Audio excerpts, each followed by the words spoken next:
It's my great pleasure to have with us Dr. Dinesha Samararatne as the author of the very interesting paper today that I'm hoping and assuming that all participants have read.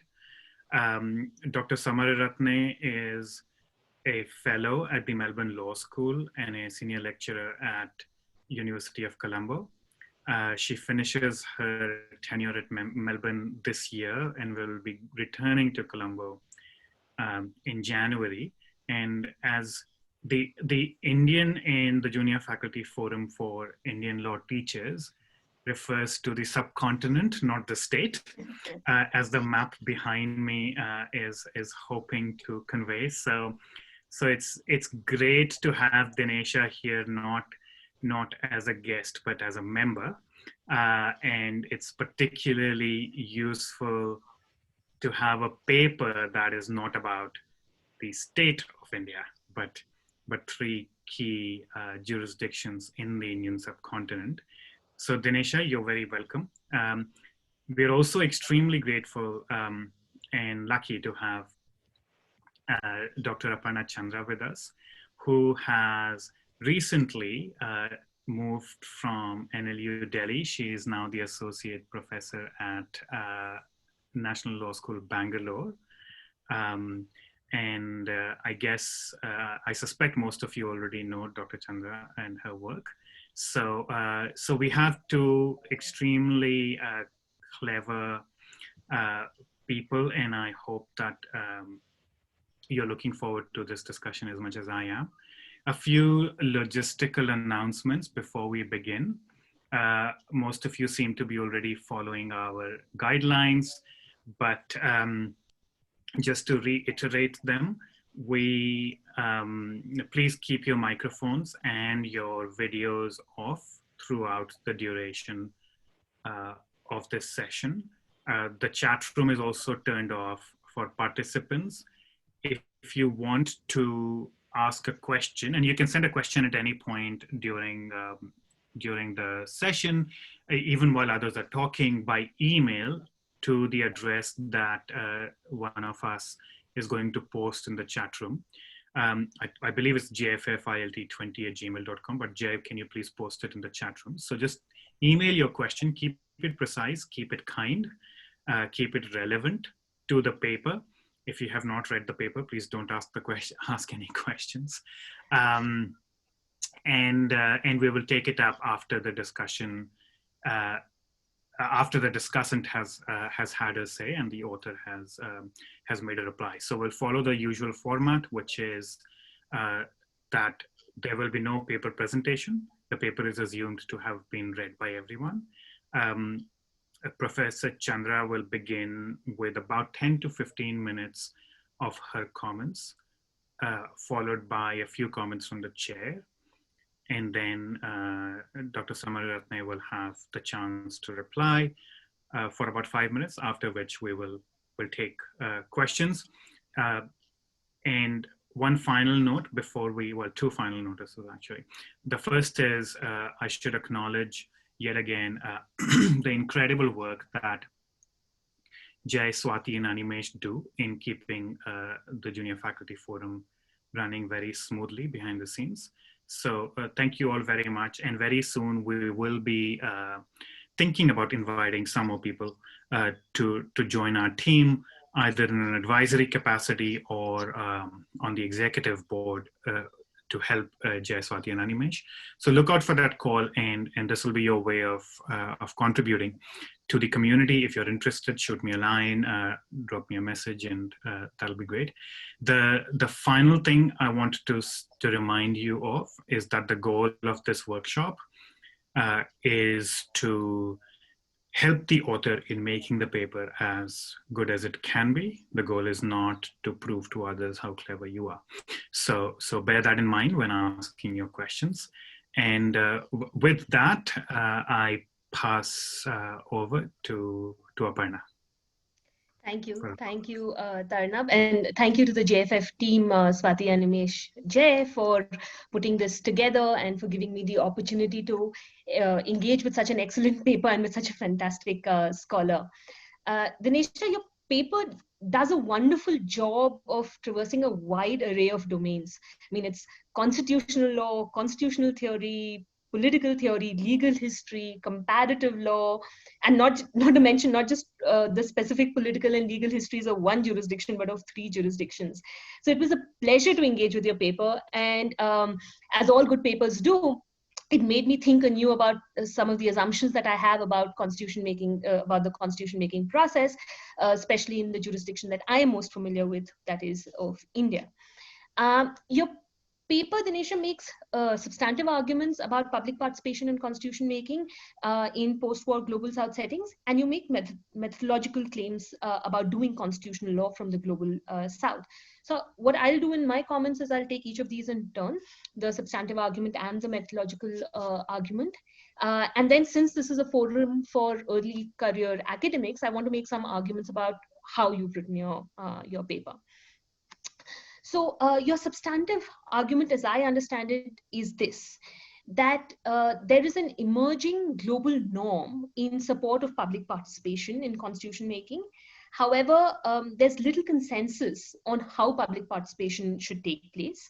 And while there is normative and symbolic appeal to this norm, there's little empirical evidence of the benefits of public participation in the design of constitutions.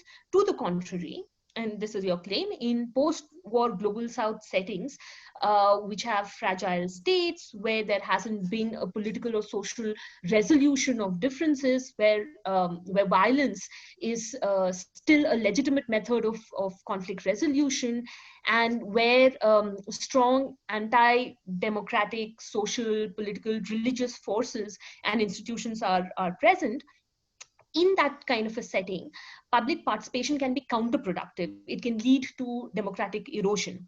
So taking public participation more seriously requires us to think about the design of public participation along the dimensions that you've set out for us.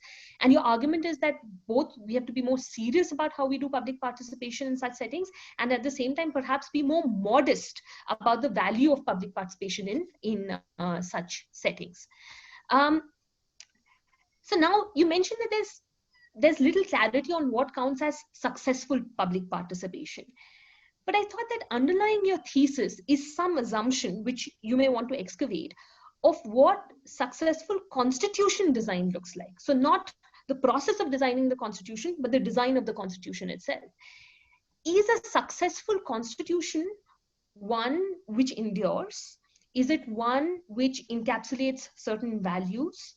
Do you measure success of a constitution in the short term, perhaps that it came to be, that it was passed, or in the long term, that it endures, or that disagreements are resolved within the term set out by the constitution, or is it something else? I think it's important to address that question of what counts as a successful constitution design, for the simple reason that well, not so simple reason perhaps, but the reason why this is important is because without knowing what it is that a constitution should do, can we really know how to feed or not feed public participation into the process? Because this connects to certain further points that I want to make. Public participation will happen regardless. I mean, from the Indian example, I can say the Indian Constituent Assembly was not particularly representative of the population at that point. It was not elected through any kind of direct or universal franchise. There were no formal mechanisms of public participation, but even without these formal channels of public participation, the public was always present. They were petitioning the Constituent Assembly. There were town hall type events happening across the country.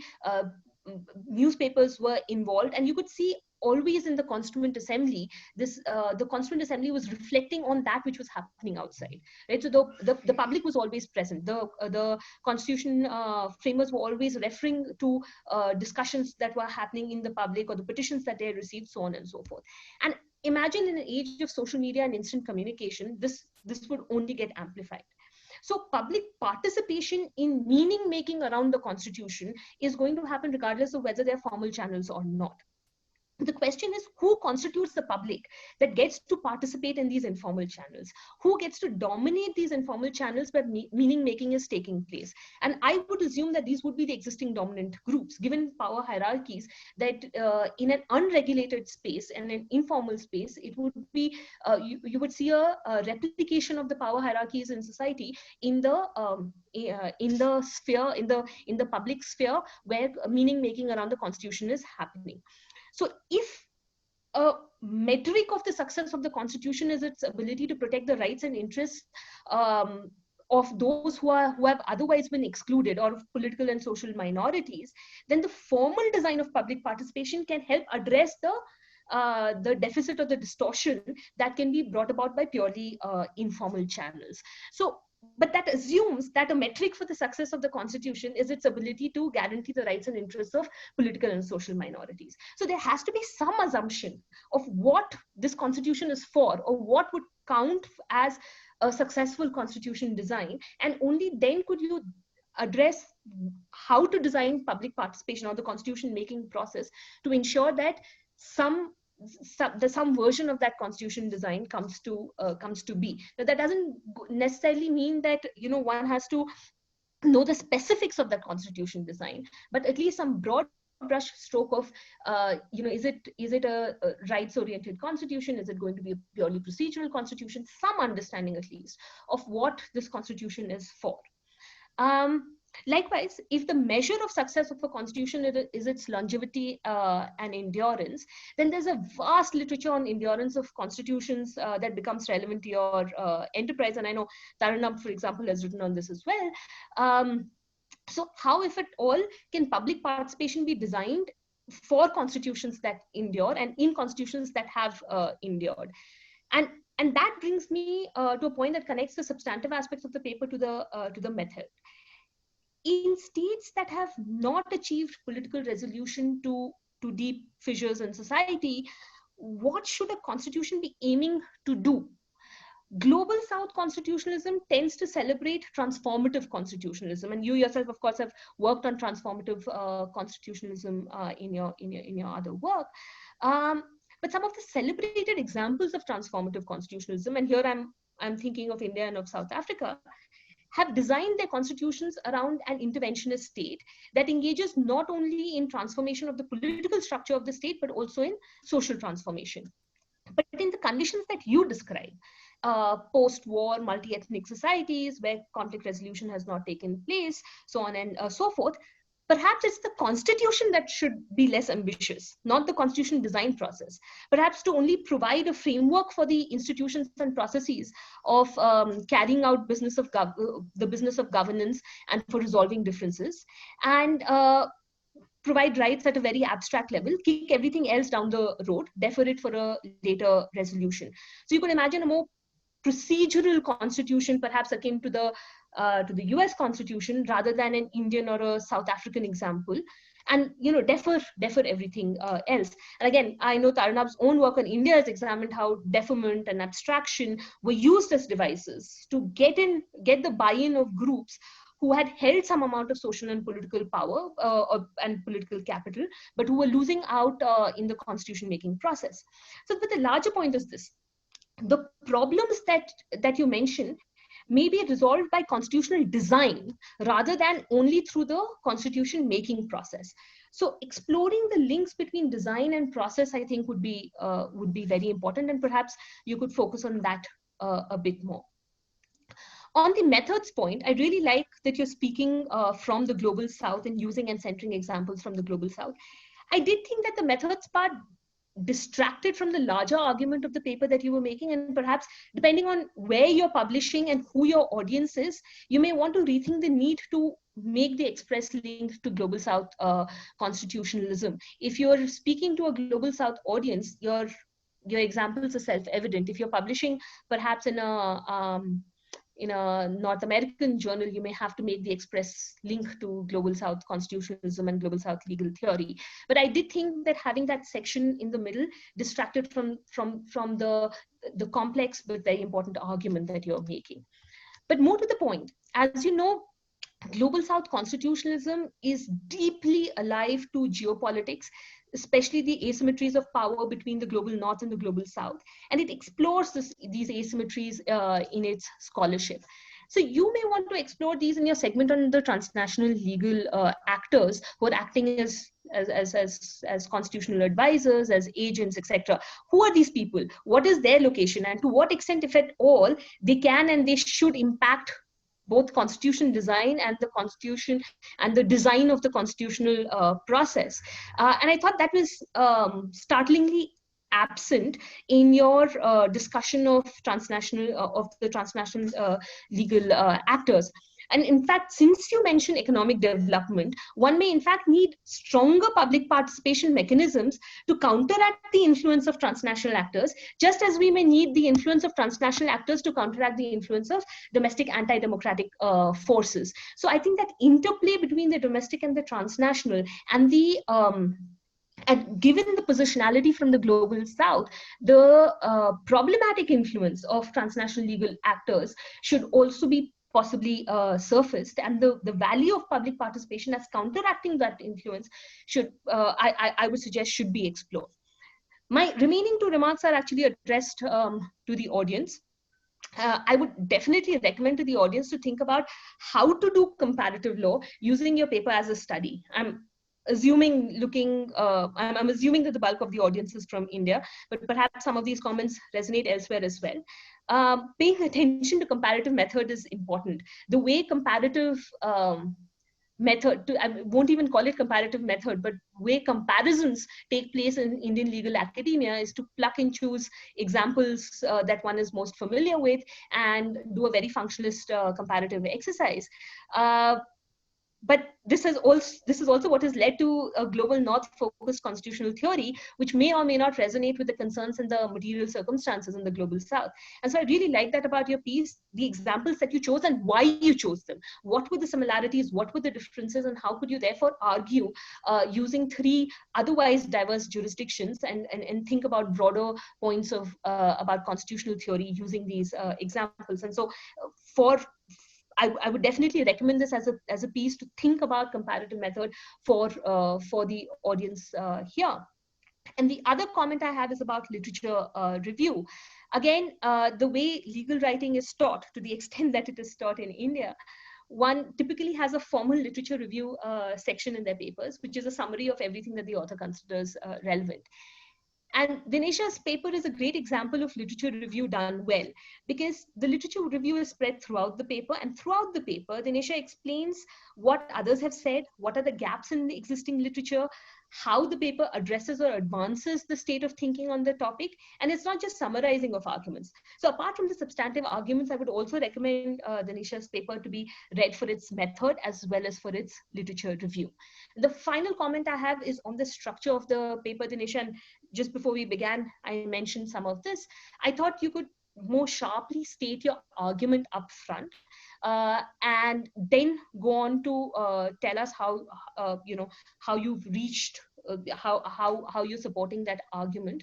I thought it took me a bit of time to understand what the argument was, because you wanted to lay all your cards out front in terms of the evidence that you had, and then wanted to make your argument. And so I didn't really have a foreshadowing of where you were going with your arguments.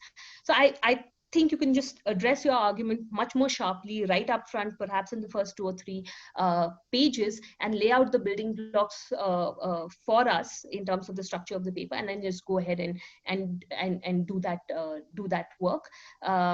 So that it's clearer to the audience of what exactly it is that you're arguing, stated very sharply without the caveats that you have currently of what the argument you're making is.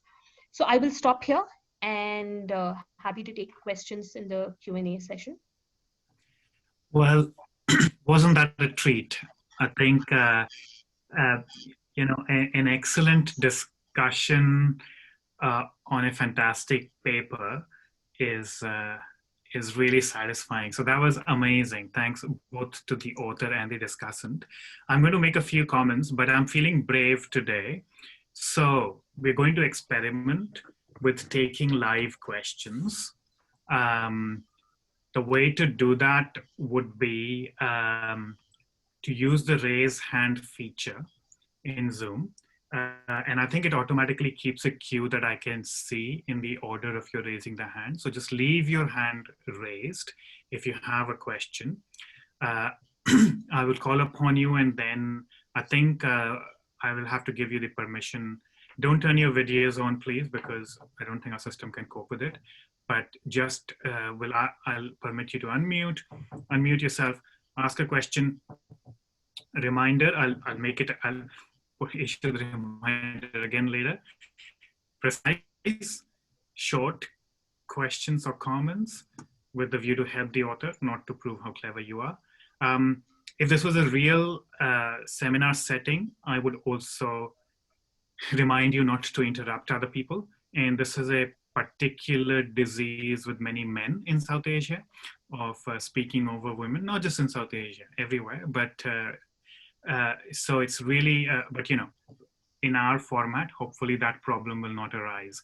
So, but you know, since we are learning how to workshop and how to be kind and collegiate to each other, it's important to also remember that we don't take up too much time when asking a question. We don't need speeches from the floor. And I will cut you off if you're doing that. And we don't interrupt each other and ask questions respectfully. So you can start raising your hands already, but I'll call you once Dinesha has had a chance to reply.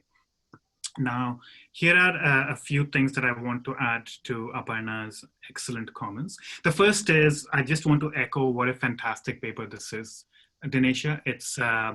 It's original, it's thoughtful, it's really rigorous, it's well researched.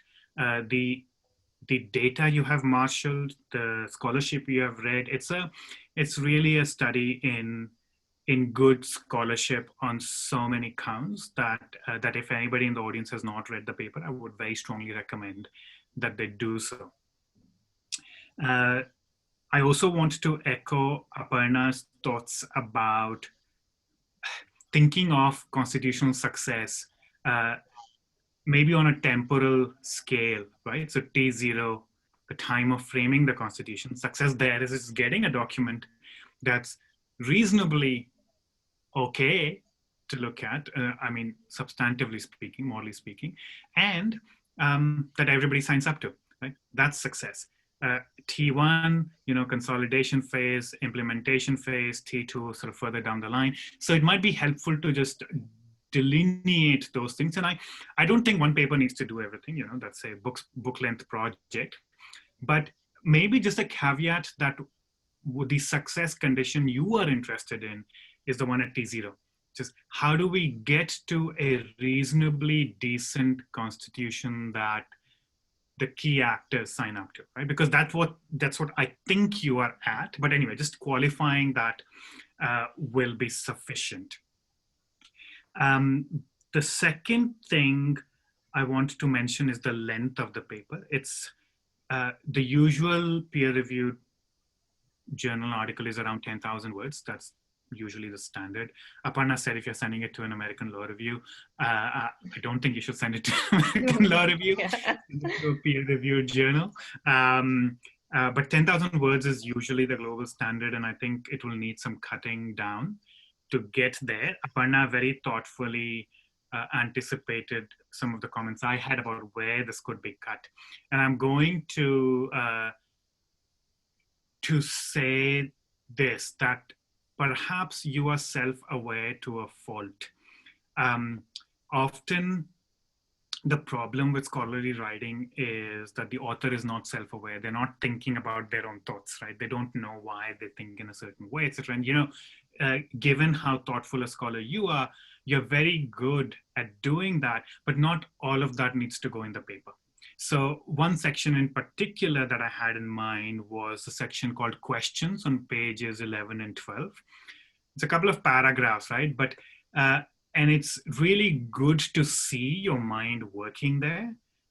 But, you know, I think the methodology bit, those things that sort of, you know, just make your working transparent, they are probably things that you could cut down on when putting this out in print. One reading suggestion I have is Tierney's work on referendums. I think I've mentioned it to you already, where he has shown how referendums in conflict situations during a constitution making process have actually exacerbated conflict. And I think that's a very useful and helpful piece of evidence to buttress your arguments.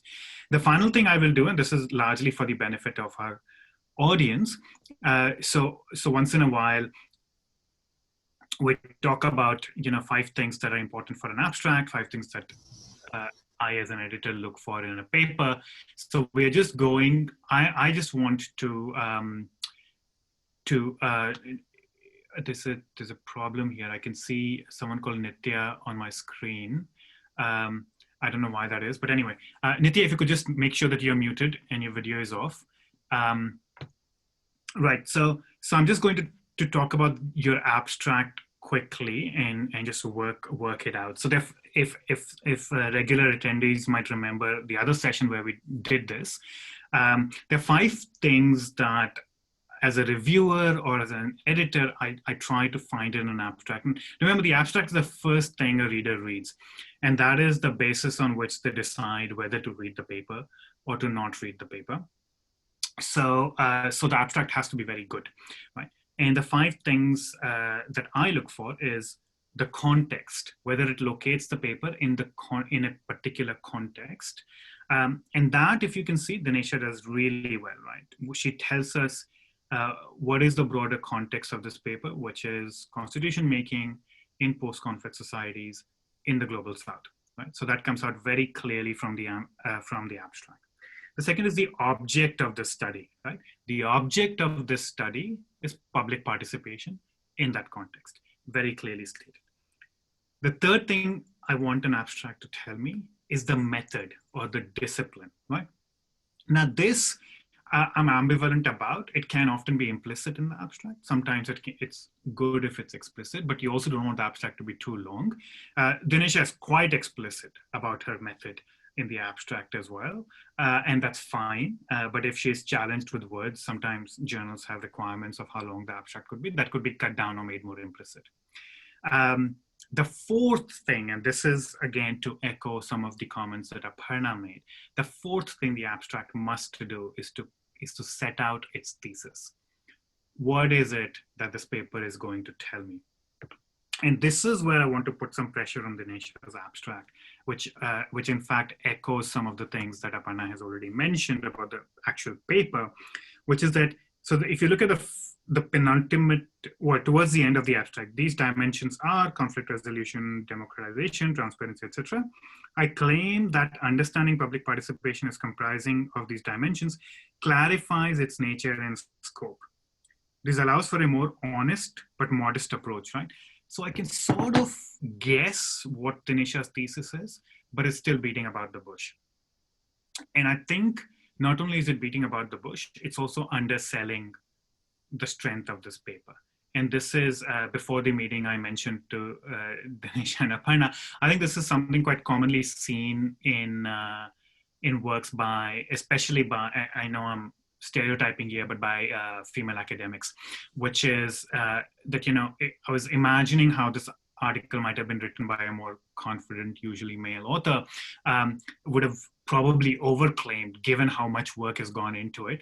Overclaiming is definitely a problem, but underclaiming is also a problem. And I thought that, a stronger and clearer thesis would be something along the lines of an uncritical endorsement or advocacy of public participation in the constitution making process is problematic because, etc. Right? So there are many ways of framing it, but simply saying I'm going to complicate this question is too modest, and it's holding back more than this article is in fact offering.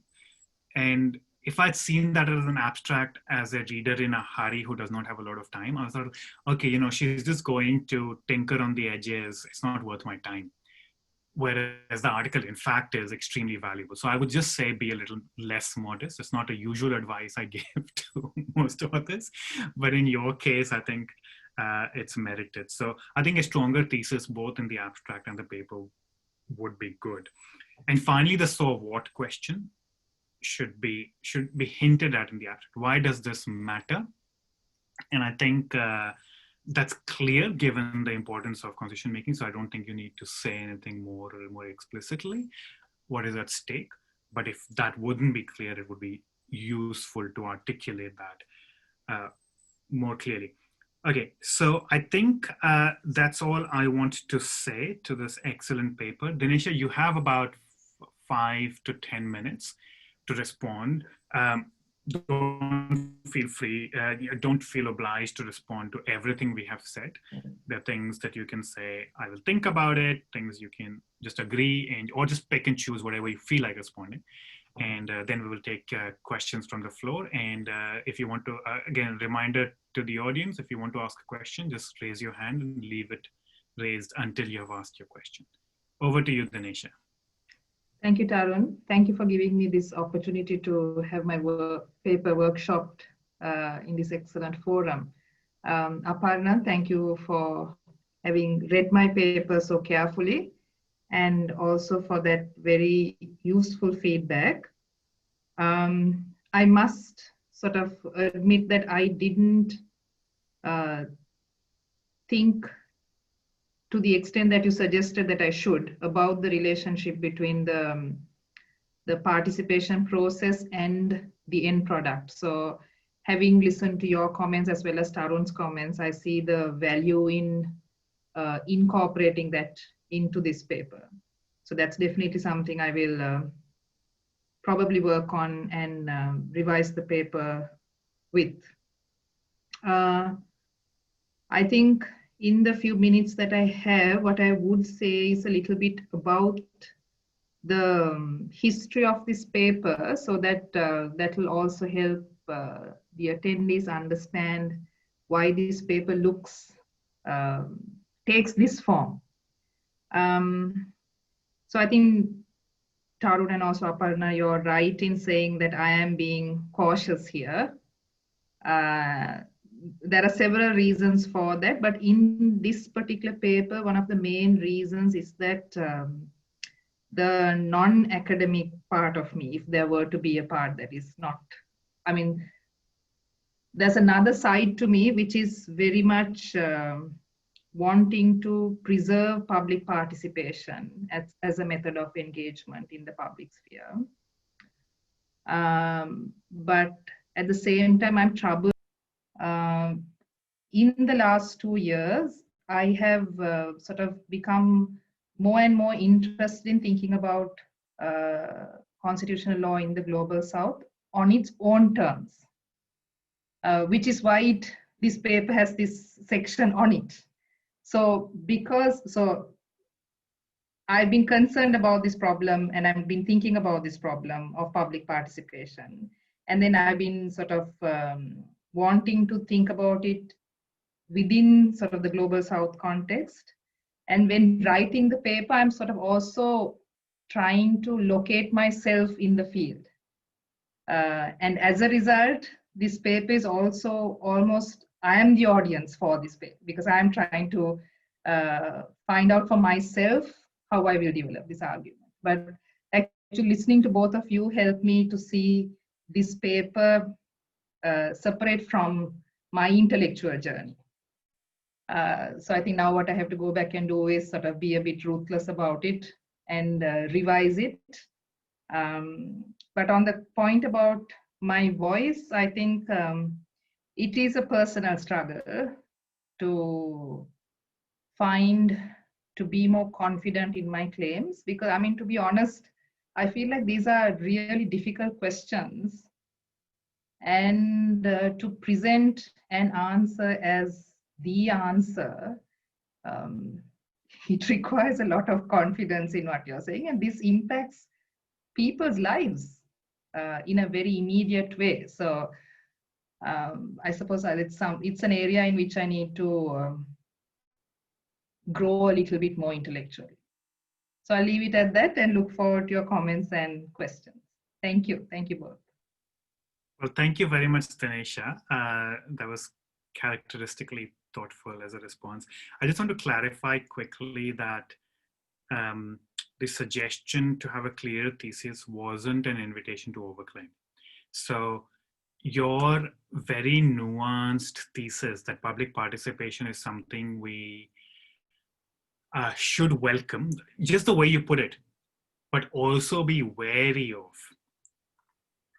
for these reasons. And we know why, there's a lot of attention in the literature for why we should welcome public participation, but nothing has been said, or not much has been said about why we should be wary of it. So I'm going to fill that side. So you don't have to, a clear thesis does not mean necessarily clearly coming out on one side of a debate. Usually if intelligent people are disagreeing over a matter, often the answer is some combination of, they're both right in some ways, and the answer is somewhere in the middle, right? So I just want to clarify, so I don't want the audience to get the impression that, and I think this is true for Aparna as well, but I don't want to speak for her. So Aparna, do you want to have a quick response before we open the floor? Right. No, I agree with that. And just to give an example, when you say, that these dimensions, it wasn't really evident to me reading your abstract. What do you mean by these dimensions and how those dimensions fit into your argument?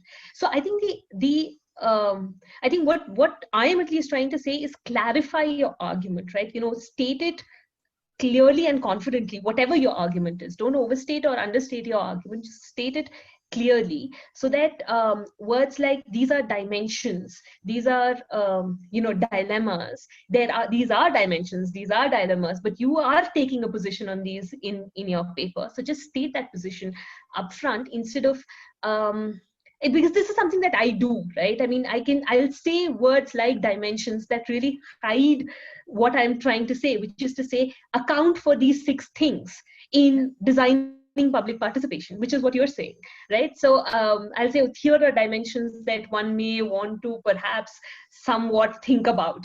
Is the way in which I would present this, but I should possibly be saying here are 6 things that one should account for in designing the public participation process in constitution making. So that's just the difference. Thanks very much, Aparna. So now I'm going to take questions. And as I said, this is an experiment. I'm going to start with Farhan. So before you start, please introduce yourself quickly in one short sentence, just your name and your affiliation, institutional affiliation, and ask your question succinctly. I can introduce Farhan. He's Dr. Farhan Siddiqui because I know him. He's an associate professor and the director of the School of Politics and International Relations at Quaid-e-Azam University in Islamabad. So Farhan, I've asked to unmute you. If you can ask your question, please. Thank you very much, Tarun. I hope you can hear me. And yes. Dinesha, thank you for the excellent paper that you've written, and Aparna for your comments.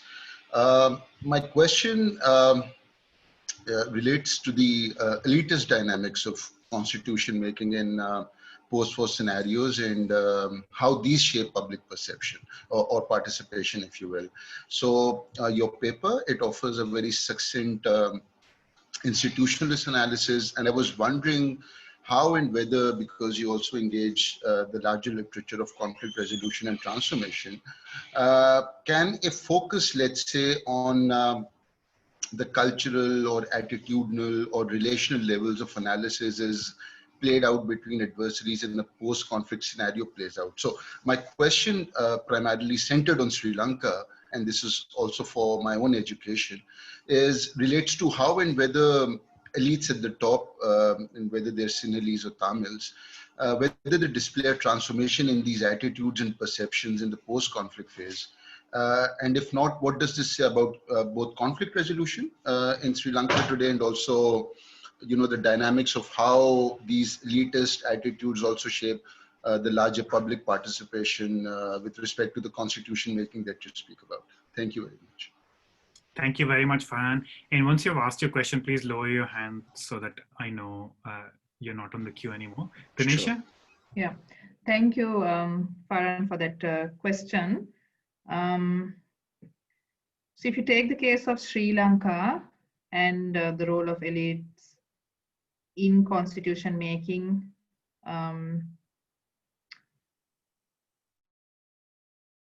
I think by and large, it's fair to say that constitution making has been seen in a very instrumental way, whereas what constitutional advocates for constitutionalism would like to see is a commitment among elites for effective power sharing that would bring about a solution to the ethnic question. But among the elites, political elites, what we've seen is a lack of political commitment and sort of short-sighted reactions to either internal or external factors. We've had a minority among the political elite who have shown commitment to meaningful constitutional reform. But as far as the majority of the political elite are concerned, there's very little to suggest that there is serious commitment. So this is actually one of the main reasons as to why many of us are critical of the public participation process that we saw in 2016. We felt that it was a box ticking exercise undertaken just to sort of say that it was done. It was not necessarily a process where there was sort of a political commitment to engage the public or to seek their views in order to use that in the constitution making process. So which is why I identify democratization, conflict resolution, and state formation as dimensions. But I also recognize that transparency and accountability have to be a dimension as well. There has to be, at the very least, some measure of transparency and some measure of accountability as to why there is public participation and how that is going to impact the process. Thank you, Dinesha. Yeah. The next question is from Atul, who have asked to unmute. Atul, please go ahead. Yeah, thank you so much for the paper. So I happened to go through the paper. I came across a very interesting term. Sorry to interrupt. Can you introduce yourself first, please, briefly? My name is Atul Alexander. I'm a faculty at West Bengal National University of Juridical Sciences, Kolkata. I went through the paper and it was wonderfully written. I had just one clarification to make. Maybe the author can clarify with regard to this.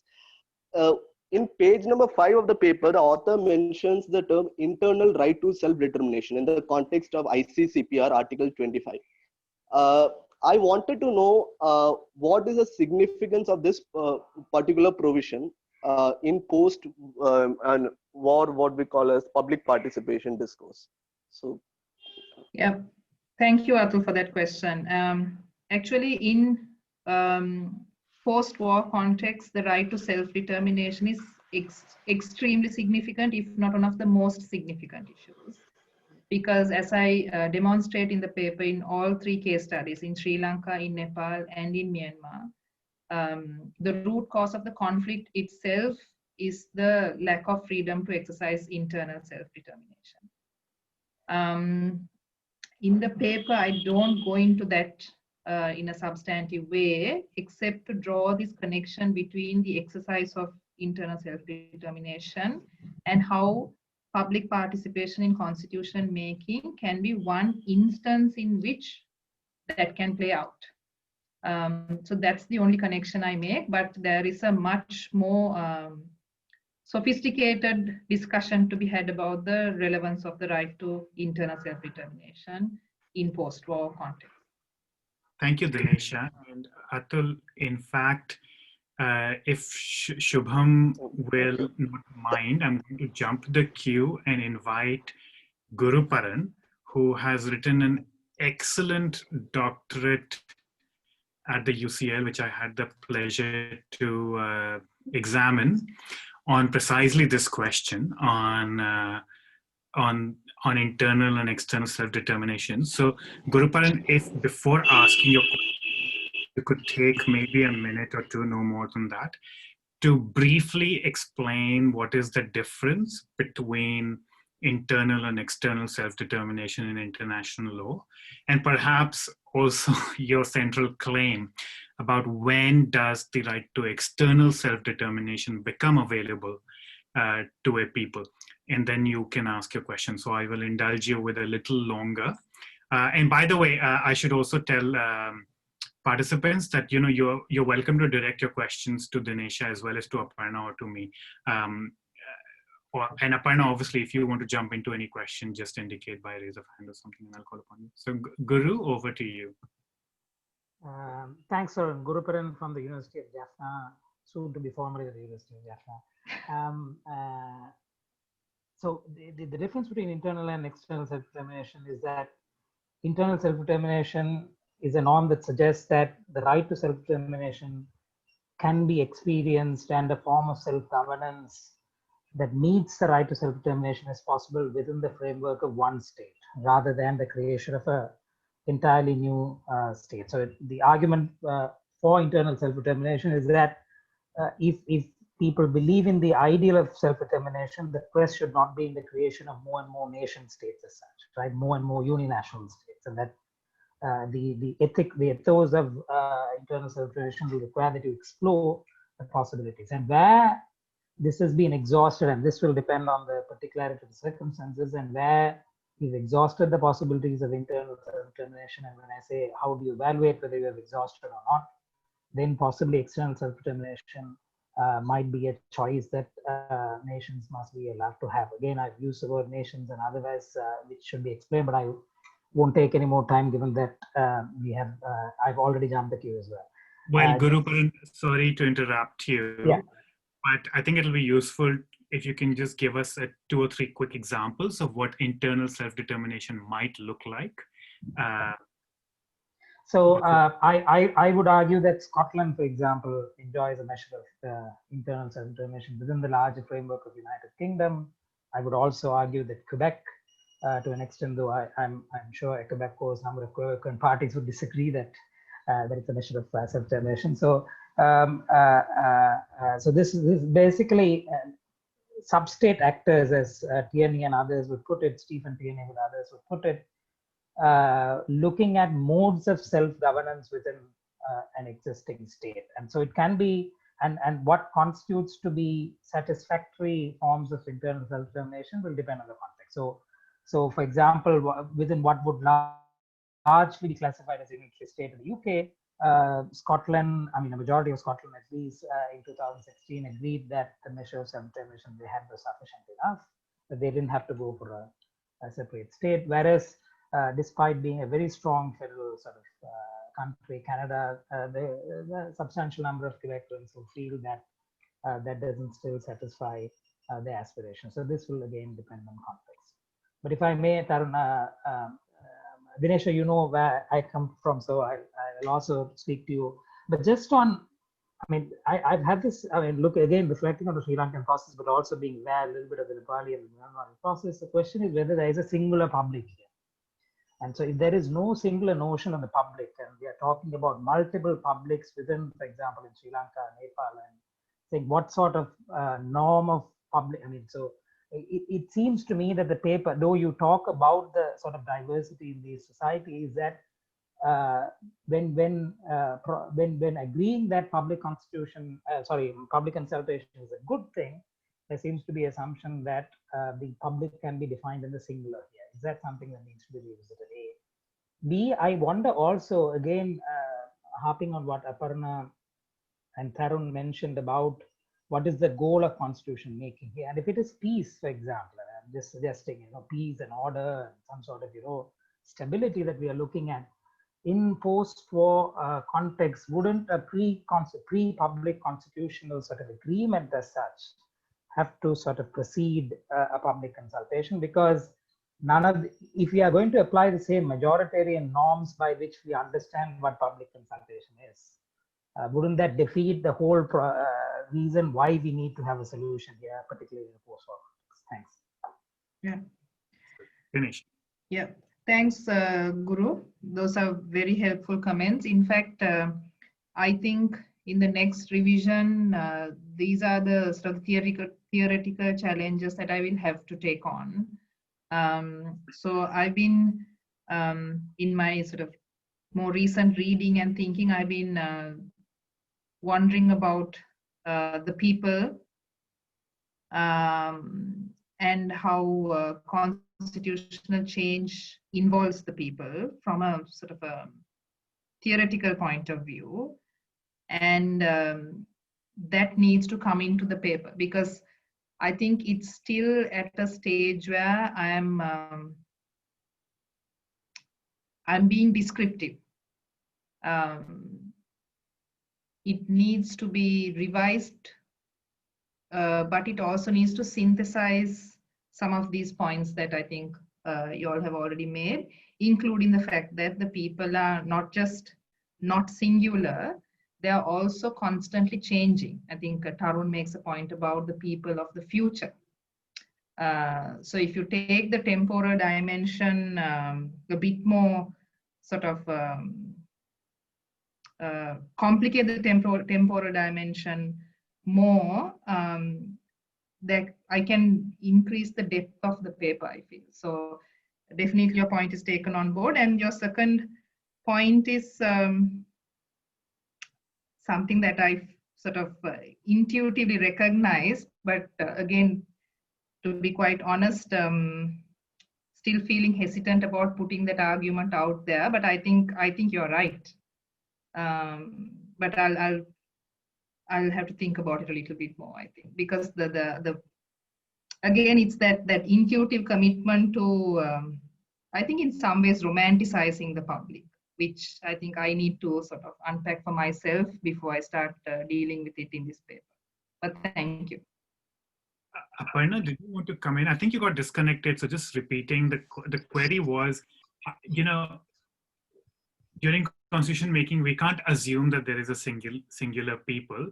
And in fact, a lot of these constitutions in the global south have the explicit commitment of forging a singular people, right? So how do we think about public participation or in fact, constitution making more generally with many peoples? I don't have to respond, but if you have any thoughts, that'll be, I'm sure, very useful to the participants. No, I mean that was really the tenor of my comments as well, that since there isn't a singular conception of the people, and particularly because in the different, one is to think about the publics that the constitution does speak to, that the elites speak to, and who get to participate in the constitution making process without formal channels of participation.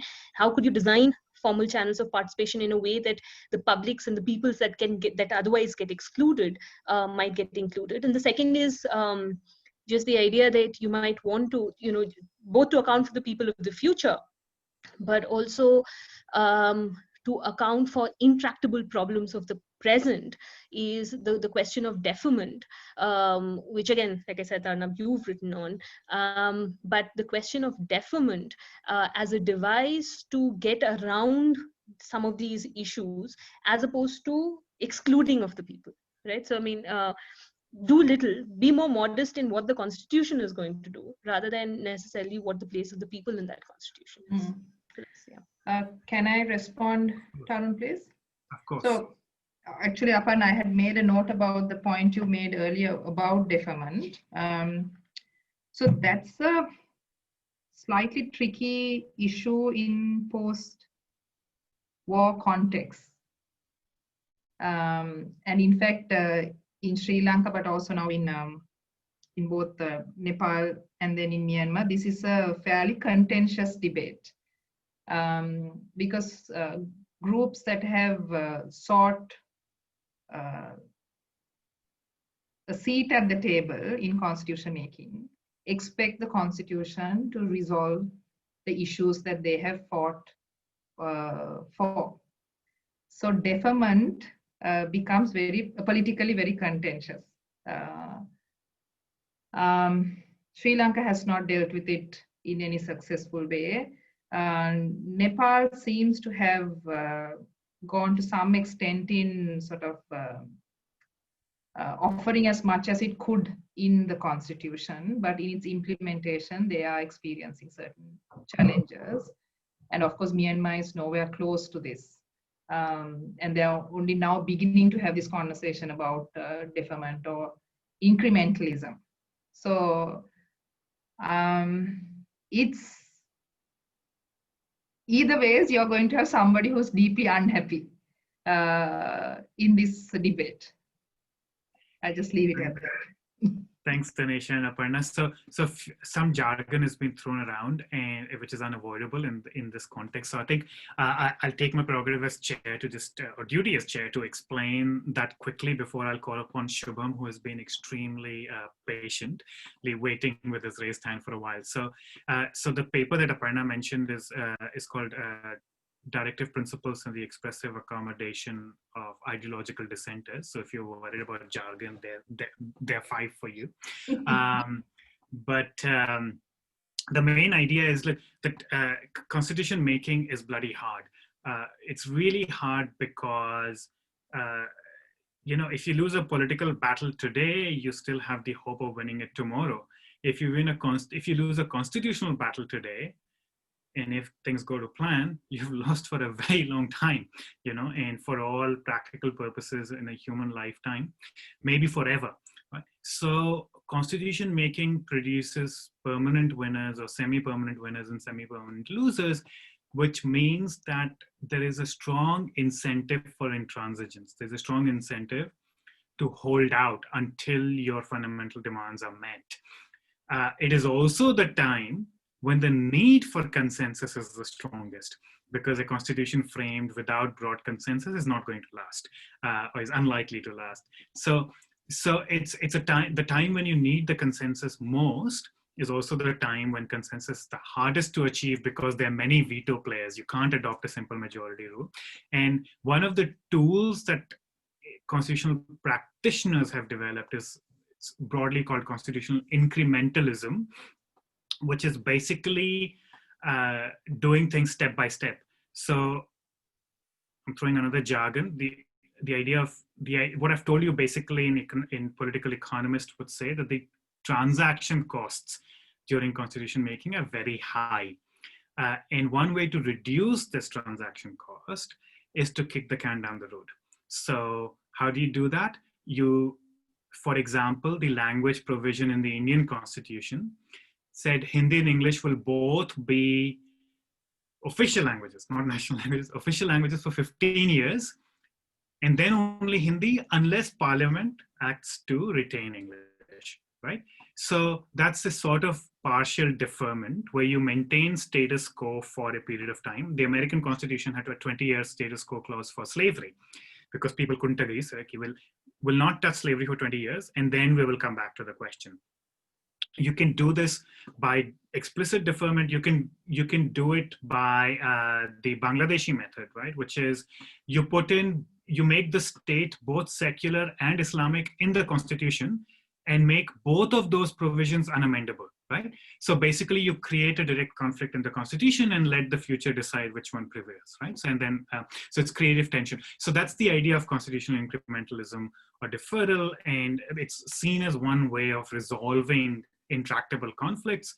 You reduce transaction costs by removing the decision from now to the future, and by changing the character of the decision from a constitutional decision to a political one. So even if you lose in the future, you can change it. And I've argued in this paper that directive principles like the cow slaughter directive was an example of deferment. But anyway, that's a different question. Shubham, you have been extremely patient. So you get to ask your question now. Thanks very much, Tarun, and thank you, everyone. My name is Shubham, and currently I'm working in a law firm, but soon transitioning to academia. Tarun, my question is for you. Very quickly, just a couple of points on what you were mentioning earlier about the 5 things that you look for in an abstract. So you mentioned context, location, you mentioned object, you mentioned methodology, and setting out thesis properly. I'm not sure, and apologies if I missed. The 5th thing that you wanted to mention, I'm not sure if that was mentioned. And second is, if you could just clarify a bit more on what exactly is the object and how it differentiates from the context and the thesis, because I'm not properly able to understand where the distinction lies.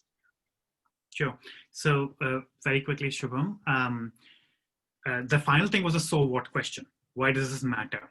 So what is your thesis? And then finally, why should you care about it? And that can be for practical reasons. It makes a difference to the world. But as scholars, the main issue is for theoretical reasons. It fills a gap in the literature, or it expands our scope of knowledge. It tells us something we did not know. It reveals something that was obscured. So the so what question is important. But so context. So using Dinesha's paper, the context is constitution making in post-war settings. That's the context. The object of analysis is public participation in that context. So context is scene setting, right? What is the, so if you're writing a historical paper, the context you have to set will be sort of 1850s British Empire, for example, right? And so context is basically locating the time and the space in which your paper is based and located. The object of analysis is a particular phenomenon that you're studying in the time and space. Method and discipline, I think, is fairly self-evident.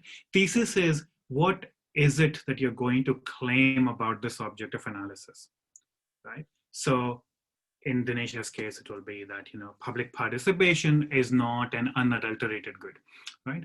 That while there are reasons to want public participation in the constitution making process, there may also be reasons to be wary of it, right? Whatever.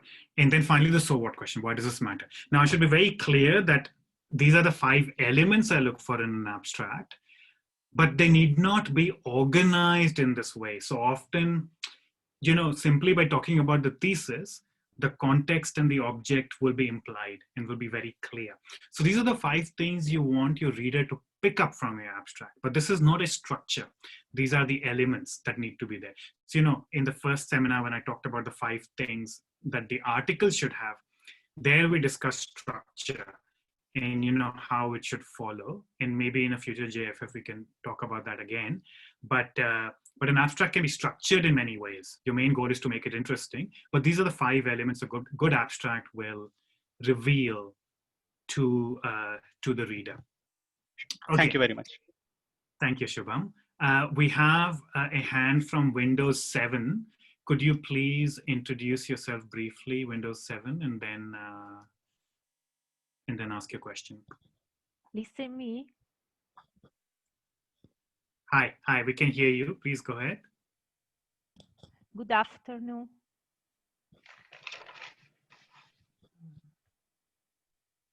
Yes, can you please ask your question? Good afternoon. Okay, so are there any other questions?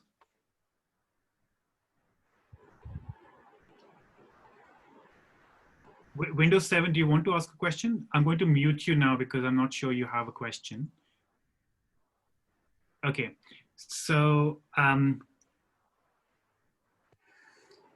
so the floor is open. Others can ask a question at any point if you like, but I want to invite Dinesha and Aparna to think about, okay, Atul, you have another question. Let me unmute you. Yes, am I audible? Am I audible? Yes, you are. You are. Okay. This is a follow-up question to my first question that I asked with regard to internal right to self-determination. Now, I wanted to know whether in the paper you are analyzing the role of international institutions like the United Nations, which have a tremendous role to play in the context of transnational justice. Right? For instance, in the war in Rwanda, UN played a role like a mediator. So what about these institutions like UN peacekeeping, what role these institutions play in transnational justice? Thanks, Abdul, for that. For that follow-up question. So I do discuss transnational actors and institutions and norms, but I do it only as an aspect of public participation. And because I'm discussing it as one aspect, one dimension amongst 5 others that I discuss, I don't go into the details of the role of the UN. The UN is, I think, increasingly impacting the way even states engage in constitution making processes. They influence how actors think about public participation in constitution making. So it's actually a rich area for discussion, study, and theorization. I only acknowledge that in the paper, but I don't go into it in detail because my goal in the paper is to problematize public participation and suggest a new way of thinking about public participation taken in more general terms. But you're right about the need to study this in more detail, but that's not something that I undertake in this particular paper. Thanks very much, Dinesha. In fact, the role of international actors has become so prominent in so many of these jurisdictions in Nepal, in Myanmar, and often these are interested international actors. Not so they're different. We need to also distinguish between different types of international actors, right? So international idea is very different from others, say some other actors. But if any of you is thinking of a good PhD topic and is interested in constitution, in the interface between international law and constitutional law, this is a fantastic field waiting to be theorized. Because like Dinesha's problematizing of public participation, I think international participation, we all, some of us know how India did this, right? Which is one B.N. Rao who toured the world and then came back with his insights, right? Now the world comes to you, right? And I've, one Nepali friend actually mentioned that I think we would have been much better off if we were left to our own devices and did not have this international attention. So anyway, I'm sure it's more complicated, but Aparna, you want to say something on this? Yeah. No, apart from what I've already said about complicating the role of transnational actors, I did want to say that there is interesting literature. I just wanted to point Dinesha to interesting literature on the participation of women in constitution making in post-conflict, political transformations. And so Hilary Charlesworth, Anne Orford, Diane Otto, all of them have written about Security Council Resolution 1325 and some of the subsequent resolutions on how they imagine the role of participate. This links back to the earlier idea of multiple publics, of how do they imagine the participation of groups that have been otherwise excluded or are in non-dominant positions in a post-conflict setting, and the limitations of the imagination of the transnational legal order in the role of excluded groups, particularly of women in constitutional design and constitution making in post-conflict situations. So that's a rich body of literature that you might want to look at. Thanks very much, Aparna. I'm going to invite Gaurav Mukherjee next. Gaurav, if you can, let me see if I can, if you can briefly introduce yourself and ask your question, please. Thanks, Tarun. Hi, I'm Gaurav. I'm a doctoral candidate at the Central European University. Thanks, Dinesha, for this wonderful paper. I really enjoyed reading it. I just had a question about how you approached the topic, and seeing as you're a member of the public in one sense yourself.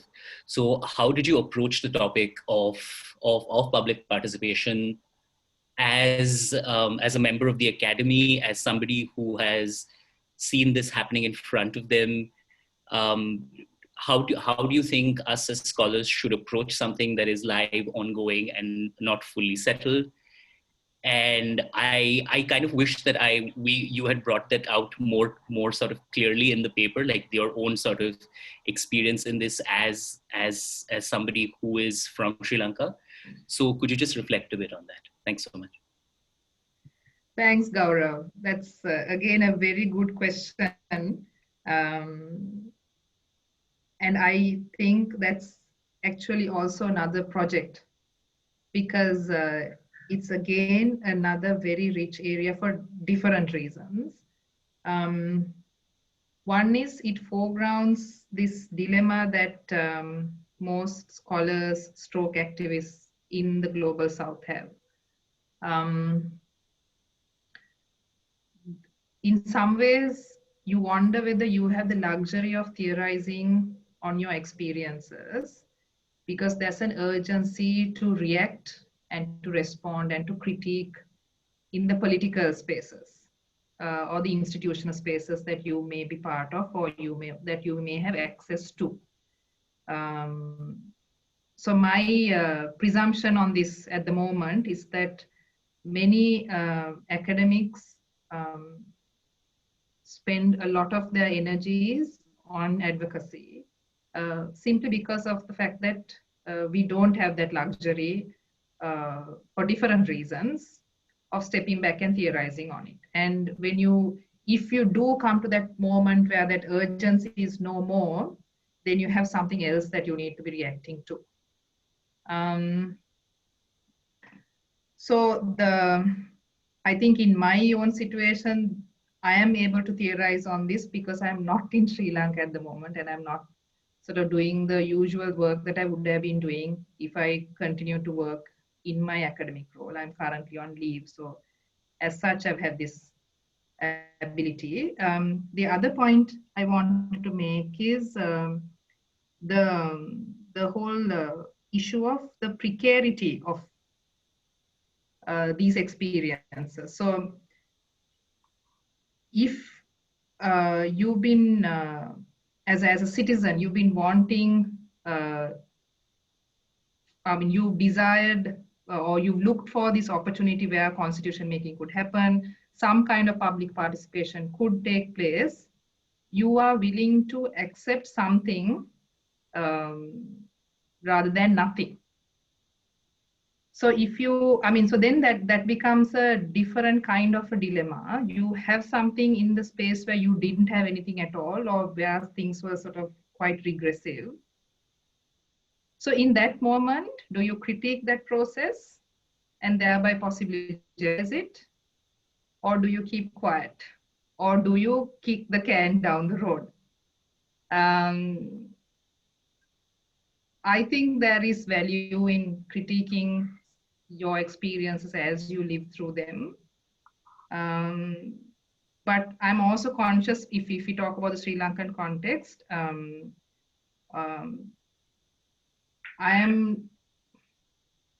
I speak from a position of privilege.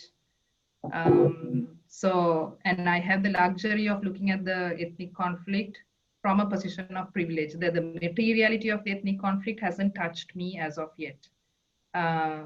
So there is also this sense that I am an insider, but in some ways I am also an outsider. So Gaurav, I don't think I've given you any answers, but I've just explained to you the way that I see it. But again, like with the role of the UN, I think this is an area in which there is a lot of value in scholars from the global south having this conversation, so that we are able to sort of be more self-aware of our role and be able to reflect on it. Thanks very much, Dinesha. This is a conversation that Dinesha and I have had. This is the affective side of the academy. And I think short of going down on my knees and begging her not to leave Melbourne, I've done everything to convince her to stay. She feels committed to Sri Lanka and doing her bit in the country. But I also very strongly think that academics, when they engage in activism and advocacy, must be extremely self-aware of that being a different role from the academic role. And mainly because the virtues that activists seek are different from the virtues of the academy. In the academy, the main function we have is truth seeking alongside the media. But we seek a different type of truth, right? The media seeks truths that are more perceivable, perceptive by the senses, perhaps more on the surface truths. Whereas academics have the luxury of deep time precisely because it's our job to unearth truths that are not self-evident, that are not, even with sort of investigative journalism, cannot be discovered, right? That's why we have disciplines in the academy, and that is our role.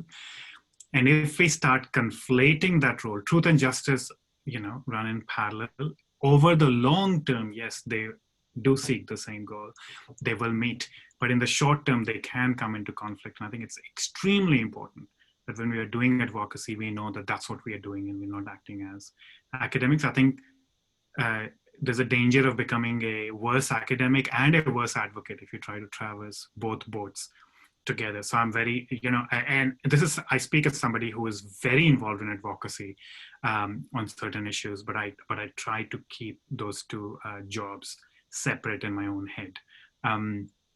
Okay, so before we take the final question from from Kevin, and then invite Dinesha and Aparna to have the final word, I have an email from Katerina Corsica, who is Windows 7, and who's having trouble with a microphone, and therefore they weren't able to speak, but they have a comment, which is, I think the Nepalese constitution can be sort of, sorry, I'm just trying to,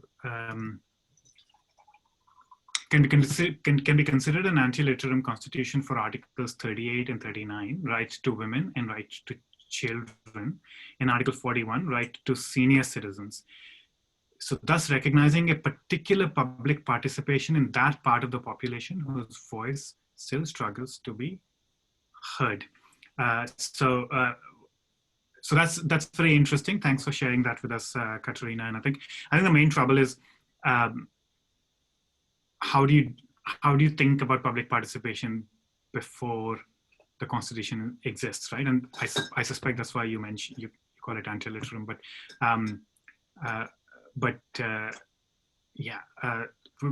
presumably there is no access to a right. But if there was, perhaps from the previous constitution or through an interim constitution, that'll be interesting to think about how to complicate that right to public participation in terms that Dinesha has invited us to do. So I'm going to invite Kevin to ask their question, and then Dinesha, then Aparna, and finally Dinesha can have the final word. Yeah. So Kevin. Hi, I am Kevin James, a research fellow at Pitti Center for Legal Policy. I loved reading this paper. I thought it was very illuminating. I just have one question regarding what you've mentioned in the paper about seeing the people as the source of constituent power. So regarding that, if you were to think of the people in that way, it suggests that the more opportunity that is given to the people to exercise this constituent power, it would seem as though the constitution would be more legitimate as a result. I'm only comparing this, and I'll just come to my question very quickly. I'm only comparing this with, for example, the members of the Constituent Assembly in India's case were not a result of universal suffrage. So of course, one way of letting the people exercise their constituent power is ensuring that representation in the Constituent Assembly itself is kind of as meaningful as possible. So my question is that for public participation in terms of consultations and referendums and all of that, do they operate as something over and above meaningful representation in the assembly itself? Okay. Thank you, Kevin. Dinesha, do you want to take that question? Yeah, thank you, Kevin. If we were to complement the... Yeah. So if I understood your question is about the relationship between representation in a constituent assembly with that of the sort of the people or the public taken more generally. So I see it in two ways. It doesn't have to be one or the other. I think, as Aparna mentioned as well, regardless of whether you have a process for public participation or not, the public will engage with a constitution-making process. So of course, you can have representation through some kind of an assembly. But as in the case of Nepal, even if you did have that kind of an assembly, you will still need to think about the role of the public or the publics. So you would have to think of ways in which one feeds into the other, and that should be, it cannot be a linear process. It must be a process that continuously feeds into each other as far as possible. And then I think Aparna's point about the fact that informally that would happen in any event has to be taken on board. Dinesha, I think Kevin's point might also draw attention to the fact that people might need to do some work, maybe in a quick paragraph, and just also building about Aparna's point, to talk about the modes of public participation. Because, you know, we have elected representatives versus unelected representatives. We have representatives who may not be elected, because sometimes by election you leave out representation of certain groups, right? Mode of election may matter. Participation during the debates through civil society channels or petitioning may matter. And then the referendum process, right? Post sort of enactment, as it were, or not enactment, but post drafting, when it's put to the people. You know? So I think some clarification on what it is that you mean, I think will help an uninitiated reader. Okay, so I think we'll stop taking questions there. And I'll first invite Aparna to say a few words on anything that we have discussed. And don't feel obliged, Aparna, to do so, but it'll be great to have a few thoughts from you if you want to. And then Dinesha, you'll have the last word.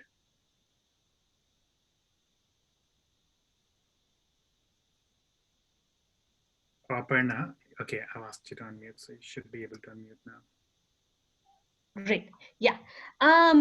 Very little to add except to say, you know, to the Indian audience here, that some of these questions really bothered the Constituent Assembly as well. And up to the last date, there were members who were saying that this is an illegitimate assembly, and you know, because we don't have universal suffrage, because we've not had public participation, and so that the first general election should be used as a referendum on the Constitution.